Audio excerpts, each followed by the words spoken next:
Tentang Islam Nusantara itu pertama begini, istilah ini salah ya, tidak boleh. Karena apa? Islam itu universal, tidak bisa dilokalisasikan. Nggak tahu, mungkin istilah ini terlalu kasar, dilokalisasikan. Dilokalkan lah gitu ya. Karena Islam itu universal, tidak boleh kemudian ada Islam Nusantara. Nanti kalau boleh bisa ada Islam Malaysia, ada Islam Australia, bahkan mungkin bisa lebih kecil lagi. Islam Nusantara nanti macam-macam lagi, nanti ada Islam Surabaya, Islam Sidoarjo. Nanti Islam itu Islam yang mana yang benar gitu, nggak jelas. Nah, Islam itu universal dalam arti alamiah atau insaniyah, yaitu risalah yang bersifat universal, ditujukan untuk seluruh umat manusia. Ya, di dalam Al-Qur'an misalnya dalam surat Saba ayat 28, Allah Subhanahu wa taala berfirman, "Wa ma arsalnaka illa kafatan linnasi."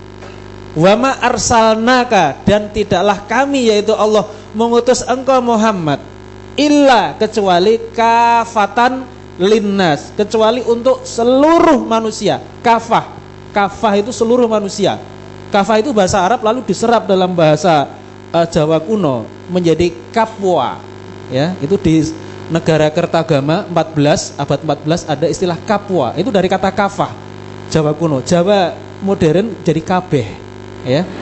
Jadi kalau dalam Quran itu kan ada udkhulu fisilmi kafah, ya. Itu kalau dalam bahasa Jawa udkhulu mlebu sira kabeh, ya. Fisilmi ing dalam agama Islam kafah sak kabehane, ya. Jadi artinya harus semua ajaran Islam itu kita terapkan, itu namanya kafah gitu. Nah, itu istilah kafah. Nah, dalam ayat tadi ada wa ma arsalnaka illa kafatan linnas. Tidaklah Allah ini mengutus Nabi Muhammad kecuali untuk seluruh manusia. Jadi Islam itu universal, tidak boleh dilokalkan gitu ya. Jadi kan Islam Nusantara itu tidak betul itu.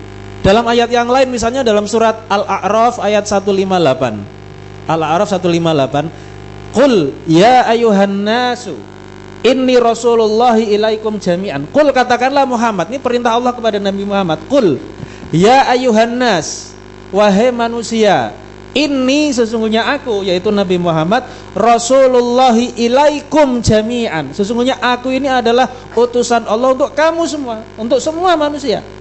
Jadi ini yang namanya Islam Nusantara atau Islam Indonesia. Ini secara istilah saja, ini sudah tidak sesuai dengan Islam. Karena Islam itu universal, insaniyah atau alamiah.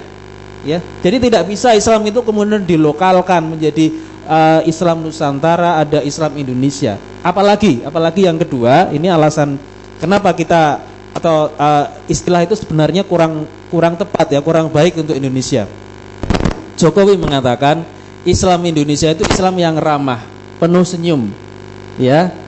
Nah, ternyata Jokowi mengatakan itu hampir semua pejabat-pejabat dari luar negeri itu memuji Indonesia, Islam itu ramah, penuh senyum. Nah, ini kalau dalam penafsiran saya berarti Islam Indonesia atau Islam Nusantara itu ramah kepada penjajah gitu.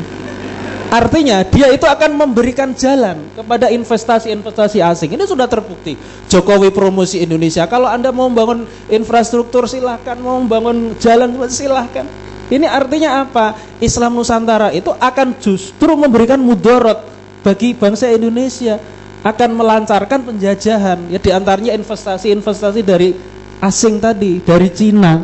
Itu luar biasa dampaknya kepada Indonesia. Dan ini walaupun di masa jangka pendek mungkin memberikan dampak positif, tapi dalam jangka panjang ini juga nanti akan menimbulkan persoalan gitu. Bagaimana nanti kalau ada timbul katakanlah sengketa atau konflik antara Indonesia dengan investornya. Kan itu sering kali terjadi. Yang dikhawatirkan nanti Cina ini dengan angkatan dengan militernya yang luar biasa, ini bisa menjadi ancaman tidak hanya dalam persoalan politik, tapi bisa jadi menjadi ancaman militer di masa yang akan datang. Ya, ketika misalnya investasinya diganggu, dia mungkin tidak hanya diplomasi yang bergerak, tapi militernya bisa melakukan intervensi di Indonesia. Itu bahaya kedepannya, itu harus kita pikirkan sampai ke sana. Saya kira itu. Terima kasih. Ya, baik. Muhammad Rasulullah asyidau alal kufar ruhamau bainahum. Pesan ini signifikan ya, bahwa Rasulullah dan para sahabat umat Islam itu harusnya asyidau alal kufar, keras terhadap orang-orang kafir, penjajah kafir. Takbir. Dan rohama ubainahum, harusnya ramahnya itu bukan pada penjajah, tepat yang diungkapkan oleh Pak Yai Siddiq tadi, bahwa ramahnya itu harusnya kepada sesama umat Islam, kepada rakyat kecil yang senantiasa menderita di sistem atau rezim neolib ini. Baik, ketiga narasumber sudah memaparkan